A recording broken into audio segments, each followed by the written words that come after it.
Shalom and welcome to the Heartland Connection. This is Zach Waller, the Executive Director of Yovel, your host, coming to you guys straight from the Heartland of Israel. Still a lot going on over here in the Middle East, and in Israel in particular, and hearing things from the U.S. about President Trump's peace plan coming out soon. We've heard a few little things that have leaked out about what that might look like, and so far, at this point, it sounds like he's wanting to make a few of the cities that are in current Area A into a Palestinian state. So it puts me in the mind of what I've heard of as the mosaic, which is basically kind of a salt and pepper kind of a thing, where Judea and Samaria is broken up into, the areas that are Muslim cities, Arab cities, where right now, if you're driving through Samaria, for you guys who've been here with us, you've seen the red signs before you drive into a city like Ramallah or Nablus, Shechem, that says basically no Israelis are allowed past this point. Which is really crazy. The whole thing about these red signs is ridiculous because, everybody's talking about Israel and apartheid. The reality is the only place where a certain ethnic group can't go is into these places. So it's ridiculous to talk about Israel as apartheid when reality is these red signs are keeping Jewish people from entering into these certain cities. Anyways, this mosaic plan basically is where the Arab cities that are currently in Area A and are run, that the IDF can go into and have military control, but they have some self-governance there, would be turned into something like the Palestinian state, and then other places like Har Bracha and these places where we have little settlements, little communities, then those would be annexed and Israeli sovereignty would be put in those places. So we don't really know exactly what areas President Trump is talking about. We're still waiting on the whole peace plan to come out and know which ones he's talking about. Some cities in East Jerusalem, but we'll find out more when we hear the whole plan. But it's going to be very interesting. Obviously, we're never excited about land being given away. But on the other hand, we do, the current situation is that, we have Arabs in these cities. And so it's just a question of, okay, so what do we do at this point? How do we handle this situation? So it is very tricky. It definitely would be a good thing for the communities that are established in Judea and Samaria to be given Israeli sovereignty, to be annexed, that sort of thing. So, there's a lot of opinions about what's the best thing to do and what's right. So it'll be interesting to see what President Trump comes out with and then how Israel responds to that.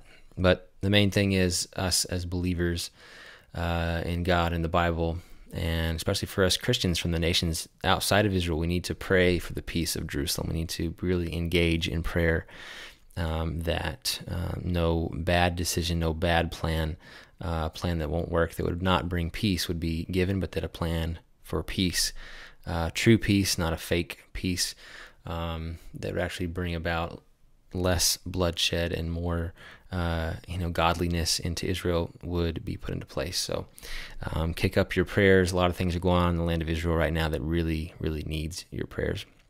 So the Recognized Jerusalem trip has begun. We had our tour group came in on Tuesday, and so by the time you guys are listening to this, we'll be well into the tour.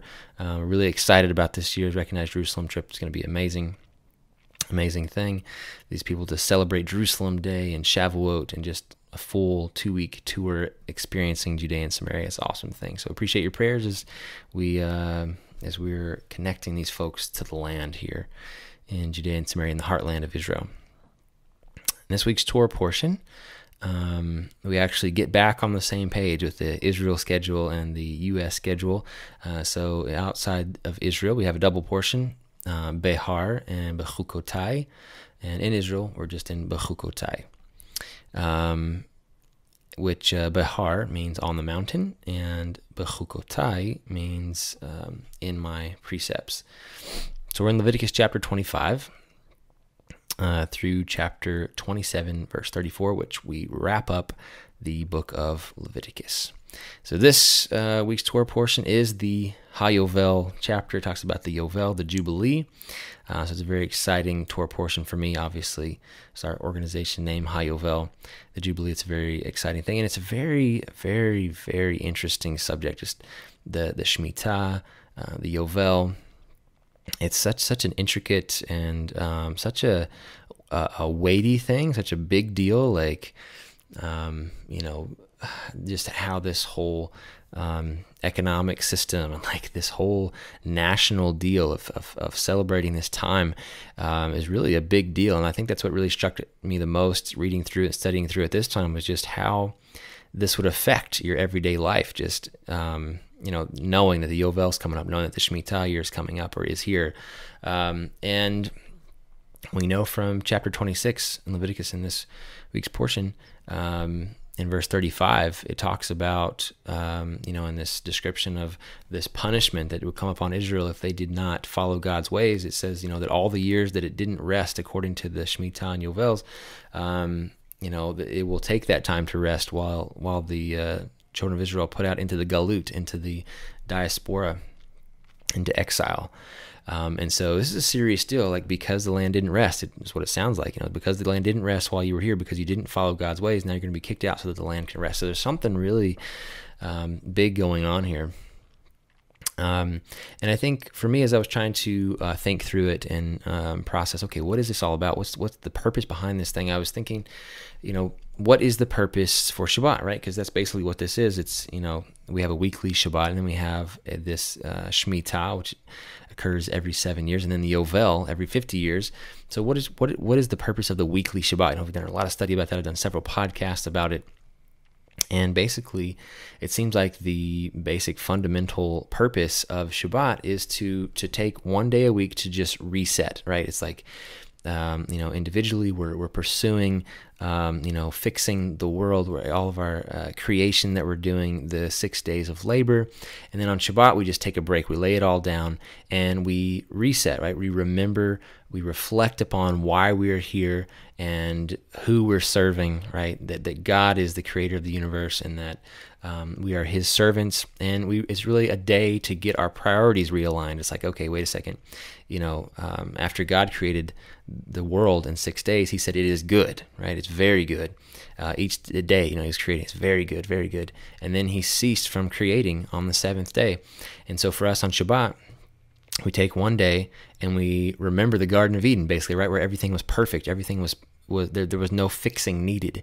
And so we are working, and we have to refocus on Shabbat to remember, okay, so these 6 days of work are about getting back to that place of the Garden of Eden where we're completely able to serve God and just rest and walk in the garden with him, right? So it's a time of getting our priorities realigned. So basically what I'm going for here, and when I was studying this out and I was reading different commentaries and things, I realized the Shemitah, this 7-year cycle, is for the nation of Israel what the Shabbat is for the individual, right? As individuals, we're running 6 days, working, and then Shabbat, we're backing up, reflecting, remembering, resetting, and that's what the Shemitah is for the whole nation. It's like a national Shabbat for a whole year, recognizing that God created the world and said it was good, that that this is his thing, that's good, and that it all belongs to him, right? And as I was processing through like what the practical application, like what does this actually look like? I was trying to just think through my mind. Okay, how would this look? Okay, so if we have we'll say there's two guys named one's named Iskiyahu, and the other one is Aviasaph. Okay, we have two Hebrew men in the days of Israel, and let's say that Aviasaph was a very successful man, and the land that he inherited from his fathers and grandfathers, under his hand quickly became lush, with gardens and all kinds of enterprise, and he married, had a wife and children and servants, the whole thing, and his cousin, Yizkiyahu, was also very successful until one day he was out working in his garden, and his donkey kicked him and just really messed up his leg, and it got infected, and he was basically unable to work. And so slowly he, was having to sell off things from his farm and his possessions. He was losing them for, unable to just put food on the table.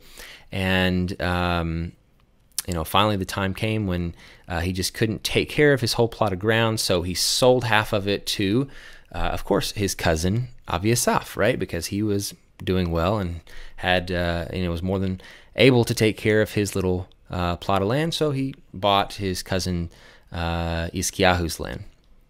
All right, and they knew that there were still 30 years left until the Yovel year, and so Aviasaph just threw his heart and soul into planting and building the land, and he planted acres of vineyards and built a new wine press, carved it into the rocks, and planted a huge olive grove, and had a large barn for storage and tools and for his animals, and so finally, when the Yovel year finally arrived, Aviasaph's son, right, because we're 30 years later, Aviasaph's son, Yosef, had become great friends with Moshe, the son of Yizkiyahu, these two cousins, right, their children, now 30 years later. They've basically grown up together, and Yosef is working, for the last 30 years, grown up working on that plot of land that his father had bought from his cousin, and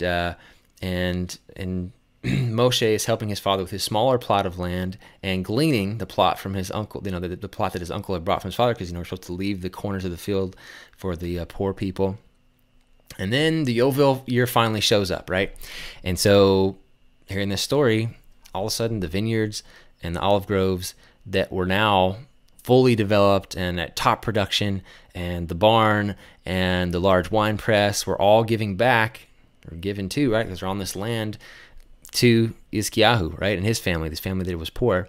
And in this story, everybody knows this is about to happen, right? So Yosef, the son of the man that had done well and bought the land, Yosef was so happy that God had blessed his family in such a way that they were able to leave Moshe and his family with all that provision, right? It was enough for him and his entire family to start anew, right? So this Yovel cycle, and I'm just playing out this story, it's like not only is the land given back, and this is what I realized this time, like reading through, it's like not only is the land given back, but like everything that had been cultivated and like grown, so it looks like a farming culture, so like things are being invested into the land, and then that goes back to the family who wasn't doing well and had to sell it, right? So then all of a sudden, and like the generational thing too, right?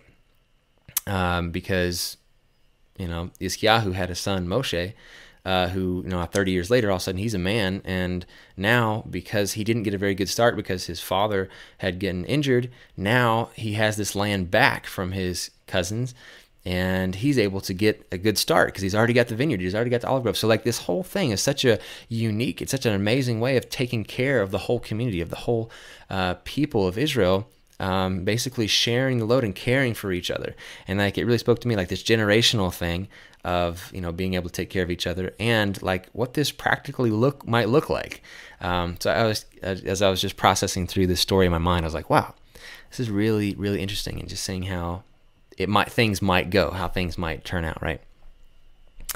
And I think this little story really illustrates the point that part of the Yovel year's purpose is to recognize who the world belongs to, right? Because at the beginning of the story, you feel really sorry for Yizkiyahu and for Moshe, because Yizkiyahu gets kicked in the leg and he can't work anymore, and he's poor and he has to sell his land, and you really feel sorry for him. But towards the end of the story, you kind of feel bad for Aviasaph and Yosef, right? The ones who worked really hard to build up this land for 30 years, and then they have to give it all away after they've worked so hard. I mean, obviously they knew it was coming and all that, but I think for our Western culture mindset, it's like, no, I worked for that. I'm my own man. I sowed into that. I planted it. I did this, and now I have to give it away. Like there's a certain recognition here that, no, this belongs to God, and I'm just a caretaker. And if I can help my fellow man, then this is all about taking care of each other. And it really brings into focus the national thing thing. Like this is a national deal. It's not just an individual thing. It's not for an individual. It's for this national rest, this national place of being taken care of, and just giving it all over to God and saying, okay, you know best. And just like on Shabbat, a lot of people have had trouble, I know, being able to stop work on Shabbat. Maybe they're with their work, with their job.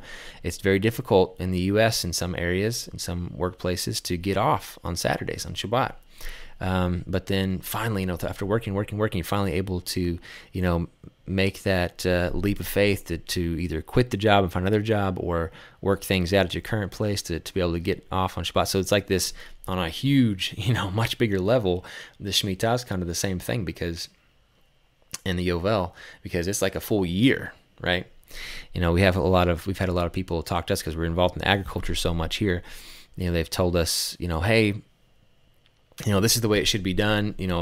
Nothing should be touched on the land, for the Shemitah year.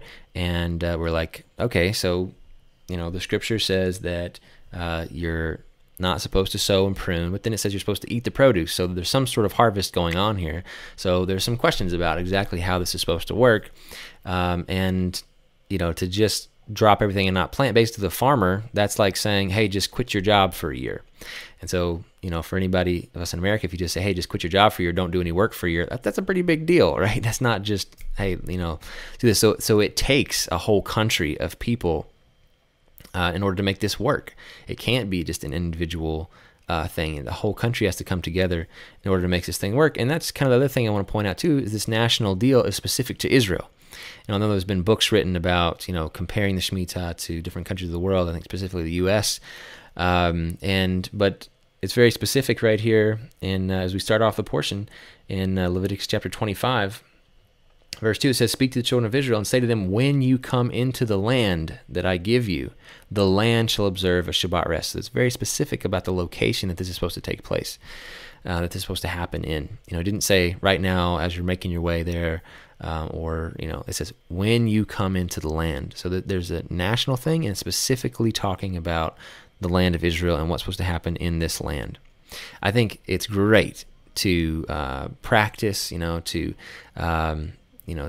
experiment, to rehearse these different things, just like we do with the feast, right? When we celebrate Shavuot, right? It's coming up pretty soon here. Sukkot, the Feast of Passover. Outside the land of Israel, the scripture actually says we're supposed to go up to Jerusalem, right, for the feast. And so whenever we do it outside, we're just rehearsing, and that's great. We need to rehearse. We need to know what we're doing, so when we get the opportunity to go up to Jerusalem, we know what to do.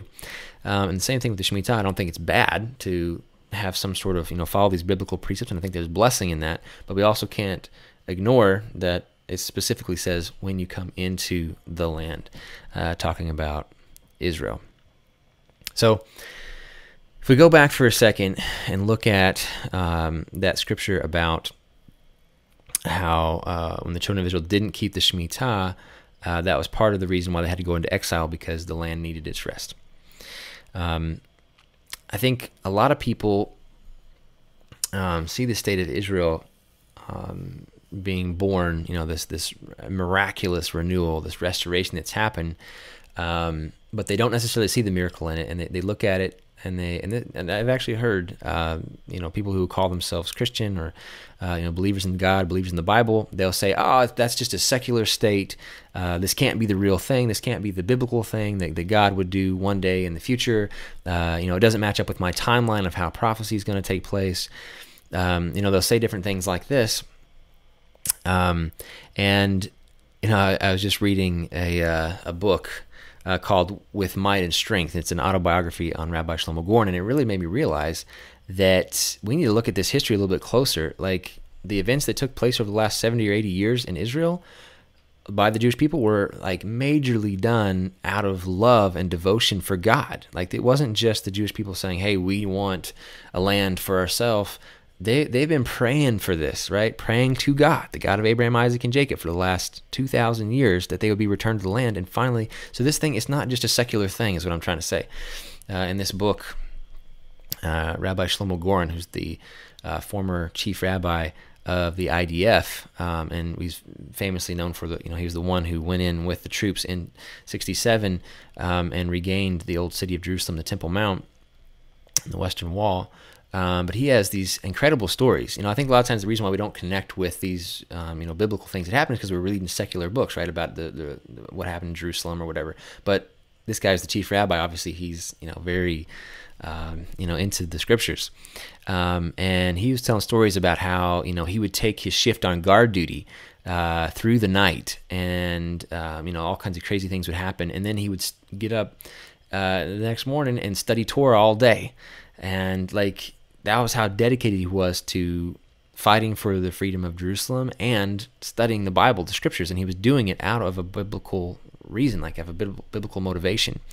And he would tell stories about how he, helped the IDF soldiers have a kosher Passover Seder during the siege on Jerusalem, and it was hard to get things in and out. It was very difficult to have kosher food or things, and this was all leading up to the War of Independence and after. And there's one story about how he, I guess there was the leader of the army who was kind of in charge of Jerusalem. They had a certain amount of matzah that they had, and he said that it should go to the most religious people in the town. And Rabbi Shlomo Goren's like, no, it needs to go to the soldiers, because these soldiers need to be as much as they can keeping the commandments so that God would honor them and bring them into victory and be able to hold on to Jerusalem. These are the guys who we need full of faith and in a right place with God and keeping as much as they can of the scripture. And so there was actually this arguing, shouting match where Rabbi Shlomo Goren, I think the word in the book, he said vehemently arguing about, no, the soldiers have to eat this matzah. And he's like, no, I'm going to give it to the religious people in the town. And they're like, there's only so much in this siege in Jerusalem. So finally Shlomo Goren goes and just takes the truck and drives it off with the matzah and takes it and distributes it to the soldiers without necessarily getting permission, because he just knew that this is what needed to happen. He was telling a story about the same Passover kind of theme of, there was this huge army base that was one of the largest ones in Jerusalem, and David Ben Gurion, the prime minister to be, came and was part of this Seder, and it was talking about how Rabbi Shlomo Goren would talk, and then David Ben Gurion would talk and say, guys, you are the first Jewish army since King David, and we're celebrating Passover in Jerusalem. This is the most amazing thing that's ever happened. So this isn't just a secular thing. I mean, this is Prime Minister David Ben Gurion is talking to these soldiers about biblical stuff, right? This wasn't just a secular deal. And there was another story about these soldiers who were in a certain position. Somehow the kitchen became defiled by something unkosher or something like that, and so they fasted for a whole day waiting for Rabbi Goren to get there and re-kosher the kitchen and set everything up so that they could eat. And you're just wow, these guys were serious about their devotion to God and keeping the scriptures, and obviously reading about the miracles that happened. It's obvious that God blessed these armies to be able to hold the land of Israel, to become the independent state of Israel that was born, and in 67 taking Jerusalem, and it's really a national thing. And I wanted to read a little quote too from this book by Rabbi Cook. I found this book called Shabbat of the Land, and it's just an excerpt of a book by Rabbi Cook that was translated into English, and it says, there's no more obvious salvation than that, as it is written, but you, O mountains of Israel, bring forth your branches. And we're familiar with the scripture.